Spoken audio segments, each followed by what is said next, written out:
अगर आप भी चाहते हैं PY फिल्म्स का ऑडियो वीडियो सबसे पहले आप तक पहुंचे तो लाल बटन दबा के चैनल को सब्सक्राइब करें और घंटी के निशान mix by DJ Praveen Kariyot बाजार। डीजे मंगाई बाई कोसी भराई बाई छठी घाटे तुदे कमर हिलाई बा छठी घाटे तुदे कमर हिलाई बा छठी घाटे तुदे कमर हिलाई बा डीजे मंगाई बाई कोसी भराई बाई छठी घाटे खूबे कमर हिलाई बा छठी घाटे तुदे कमर हिलाई बा छठी घाटे तुदे कमर हिलाई बा भौजी के या चरबा पड़ला वंडा नचाईबा भौजी के या चरबा पड़ला वंडा नचाईबा हो अभी आप सुन रहे हैं तेनवाही से माँ दुर्गा म्यूजिक की प्रस्तुति।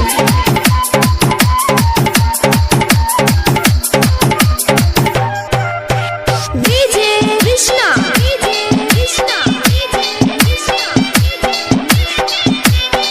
Mix by DJ Praveen Kariyot बाजार।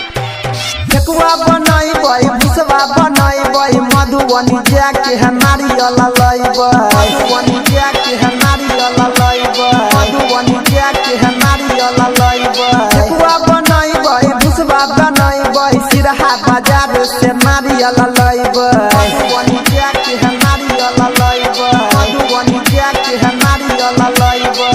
भौजी के या चरबा पड़ला वंडा नचाईबा भौजी के या चरबा पड़ला वंडा नचाईबा हो अभी आप सुन रहे हैं करियोत बाजार से PY फिल्म्स की शानदार प्रस्तुति। Mix by DJ Praveen Kariyot बाजार। डीजे कृष्णा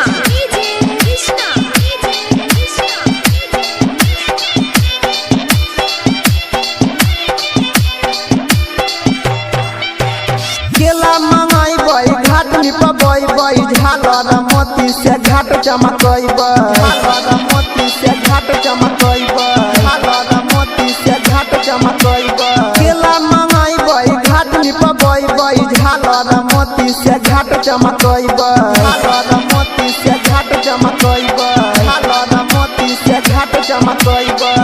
भौजी के या चरबा पड़ला वंडा नचाईबा भौजी के या चरबा पड़ला वंडा नचाईबा हो अपने सिंहासी माँ दुर्गा म्यूजिक के शानदार प्रस्तुति। प्रेम से बोलो सूरज भगवान की डीजे कृष्णा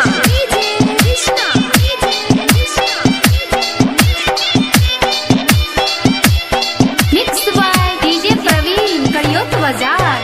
बम फूला धारी छुरा छुरी उड़ाई बाई गायक अनिल के से हो मंगाई बा गायक अनिल के से हो मंगाई बा गायक अनिल के से हो मंगाई बा बम फूला धारी छुरा छुरी उड़ाई बाई गायक अनिल